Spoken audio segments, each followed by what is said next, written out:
ఆదికాండము 9వ అధ్యాయము. మరియు దేవుడు నోవాహును అతని కుమారులను ఆశీర్వదించి, మీరు ఫలించి అభివృద్ధి పొంది భూమిని నింపుడి. మీ భయమును మీ బెదురును అడవి జంతువులన్నిటికిని, ఆకాశ పక్షులన్నిటికిని, నేల మీద ప్రాకు ప్రతి పురుగుకును, సముద్రపు చేపలన్నిటికిని కలుగును. అవి మీ చేతికి అప్పగింపబడి ఉన్నవి. ప్రాణము గల సమస్త చరములు మీకు ఆహారమగును.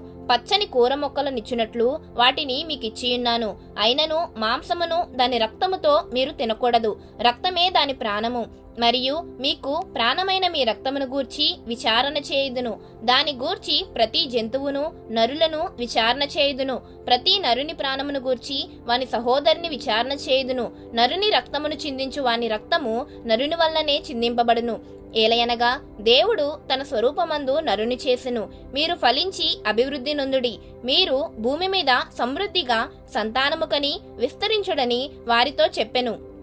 మరియు దేవుడు నోవాహు అతని కుమారులతో, ఇదిగో నేను మీతోనూ మీ తనదంతరము మీ సంతానముతోనూ మీతో కూడానున్న ప్రతి జీవితోనూ, పక్షులేమి పశువులేమి మీతో కూడా సమస్తమైన జంతువులేమి, ఓడలో నుండి బయటికి వచ్చిన సమస్త భూజంతువులతోనూ నా నిబంధన స్థిరపరచుచున్నాను. నేను మీతో నా నిబంధన స్థిరపరచుదును. సమస్త శరీరులు ప్రవాహ జలముల వలన ఇకను లయపరచబడరు. భూమిని నాశనము చేయుటకు ఇకను జలప్రవాహము కలగదని పలికెను. మరియు దేవుడు నాకును మీకును మీతో కూడానున్న సమస్త జీవరాశులకును మధ్య నేను తరతరములకు ఏర్పరచున్న నిబంధనకు గుర్తు ఇదే. మేఘములలో నా ధనస్సును ఉంచితిని. అది నాకును భూమికిని మధ్య నిబంధనకు గుర్తుగా ఉండును. భూమిపైకి నేను మేఘమును రప్పించుచున్నప్పుడు ఆ ధనస్సు మేఘములో కనబడును. అప్పుడు నాకును మీకును సమస్త జీవరాశులకును మధ్యనున్న నా నిబంధనను జ్ఞాపకము చేసుకుందును గనక సమస్త శరీరులను నాశనము చేయుటకు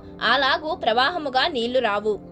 ఆ ధనస్సు మేఘములో నుండును. నేను దాన్ని చూచి దేవునికిని భూమి మీదనున్న సమస్త శరీరులలో ప్రాణము గల ప్రతి దానికిని మధ్యనున్న నిత్య నిబంధనను జ్ఞాపకం చేసుకుందున నేను. మరియు దేవుడు నాకును భూమి మీదనున్న సమస్త శరీరులకును మధ్య నేను స్థిరపరిచిన నిబంధనకు గుర్తు ఇదే అని నోవాహుతో చెప్పెను.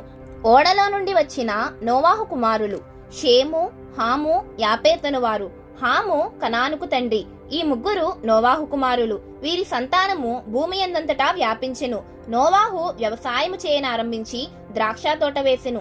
పిమ్మట ద్రాక్షారసము త్రాగి మత్తుడై తన గుడారములో వస్త్రహీనుడుగా ఉండెను. అప్పుడు కనానుకు తండ్రి అయిన హాము తన తండ్రి వస్త్రహీనుడై ఉండుట చూచి బయటనున్న తన ఇద్దరు సహోదరులకు ఆ సంగతి తెలిపెను. అప్పుడు షేమును యాపేతును వస్త్రమొకటి తీసుకుని తమ ఇద్దరి భుజముల మీద వేసుకుని వెనుకకు నడిచి వెళ్లి తమ తండ్రి దిశములను కప్పిరి. వారి ముఖములు వెనుక తట్టుట ఉండుట వలన తమ తండ్రి దిశములను చూడలేదు. అప్పుడు నోవాహు మత్తు నుండి మేలుకొని తన చిన్న కుమారుడు చేసిన దానిని తెలుసుకొని కనాను శపింపబడిన వాడై తన సహోదరులను దాసాను దాసుడగును అనెను. మరియు అతడు షేము దేవుడైన యెహోవా స్తుతింపబడునుగాక. కనాను అతనికి దాసుడగును. దేవుడు యాపేతును విశాలపరచును. అతడు షేము గుడారములలో నివసించును. అతనికి కనాను దాసుడగును అనెను. ఆ జలప్రవాహము గతించిన తరువాత నోవాహు 350 ఏండ్లు బ్రతికెను. నోవాహు బ్రతికిన దినములన్నీయు 950 ఏండ్లు. అప్పుడతడు మృతి పొందెను.